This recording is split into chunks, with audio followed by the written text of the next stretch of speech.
All right, I'm going to talk about modifications I've done to this stock Miata subframe, since this is a rather non-stock car. Not much unmodified Miata left on this thing, if any. So this is a factory subframe. It came on some of the later model NB Miatas. That's the second generation Miata.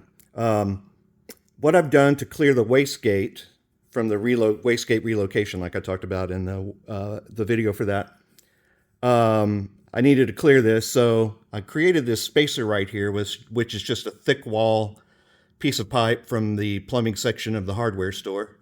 And then I tacked these very thick spacers on the top and the bottom.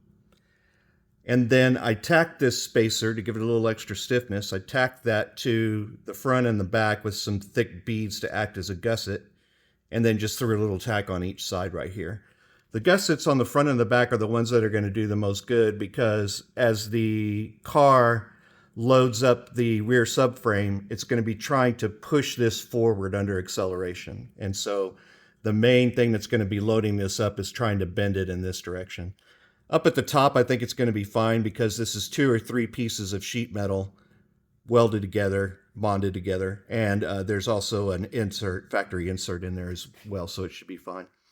Something else you may have noticed that I did on this subframe is this right here. So the stock Miata subframe has pretty big holes right here, which means that when you load this up, it can move around on the shank of the bolt, which is not great if you're using the non-stock 12 millimeter bolt. I think the stock ones may have some kind of a shoulder on them that takes up that slot. But if you're just using regular bolts, like I needed to here, because this one's much longer than the stock one, obviously, I got these shims from McMaster Car, and you can see how thick they are. It's essentially just a very thick washer with a little bit of a cup to it, kind of like a Belleville washer. Got those from McMaster, and then put the subframe in place with these bolted in, made sure everything was located correctly on all 6 bolts, and then came back in and tacked all of these to the subframe. So now the bolt fits tight to this shim, which is going to transfer the load to the subframe. So that tightens everything up and makes better load transfer. That extra shimming will take that shear load and help hold everything in place.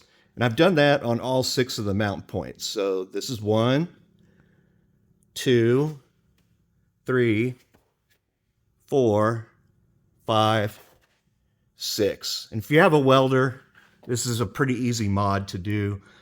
Another thing I did while I had the welder out is, rather than just depending on this being bolted together, I left the bolt in place, but this brace that runs left to right from the front 2 attachment points on the subframe, I welded this up because it's a little strange. I don't know why this bolt is here, actually. I guess it just made things more producible, and if factory, a little easier for them, whatever, but there's no reason you need to ever remove this bolt as far as I can tell. So I welded that up. All right.